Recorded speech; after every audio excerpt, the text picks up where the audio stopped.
Please join me in our prayer for illumination.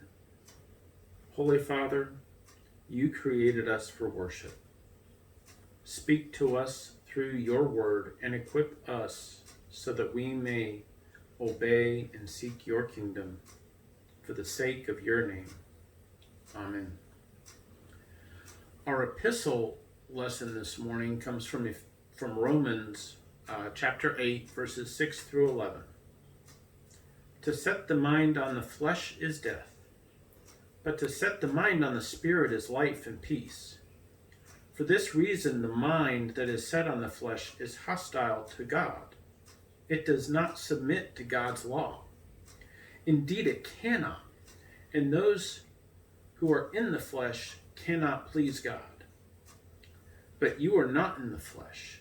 You are in the Spirit, since the Spirit of God dwells in you. Anyone who does not have the Spirit of Christ does not belong to him.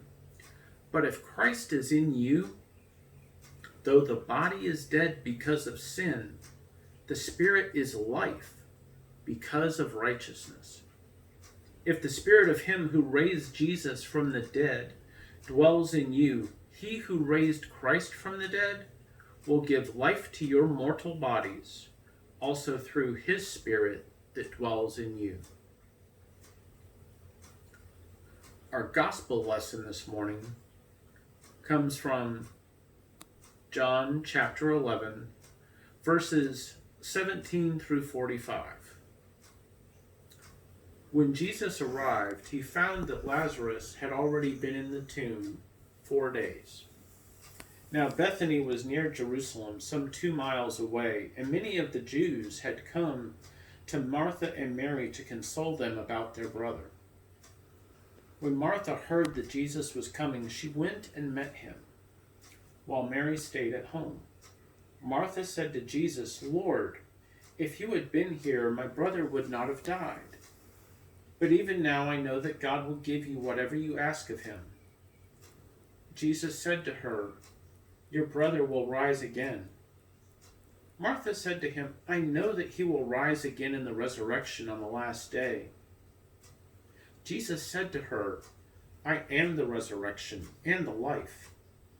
Those who believe in me, even though they die, will live, and everyone who lives and believes in me will never die. Do you believe this?" She said to him, "Yes, Lord. I believe that you are the Messiah, the Son of God, the one coming into the world."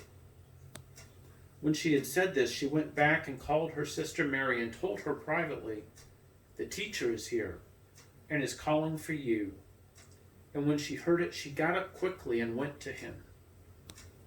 Now Jesus had not yet come to the village, but was still at the place where Martha had met him. The Jews who were with her in the house, consoling her, saw Mary get up quickly and go out. They followed her because they thought she was going to the tomb to weep there. When Mary came where Jesus was and saw him, she knelt at his feet and said to him, "Lord, if you had been here, my brother would not have died." When Jesus saw her weeping, and the Jews who came with her also weeping, he was greatly disturbed in spirit and deeply moved. He said, "Where have you laid him?" They said to him, "Lord, come and see." Jesus began to weep. So the Jews said, "See how he loved him?" But some of them said, "Could not he who opened the eyes of the blind man have kept this man from dying?" Then Jesus, again greatly disturbed, came to the tomb. It was a cave, and a stone was lying against it. Jesus said, "Take away the stone." Martha, the sister of the dead man, said to him, "Lord, already there is a stench because he has been dead 4 days." Jesus said to her, "Did I not tell you that if you believed, you would see the glory of God?"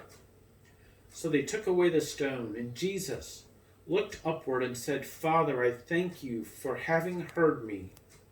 I knew that you always hear me, but I have said this for the sake of the crowd standing here, so that they may believe that you sent me." When he had said this, he cried with a loud voice, "Lazarus, come out!"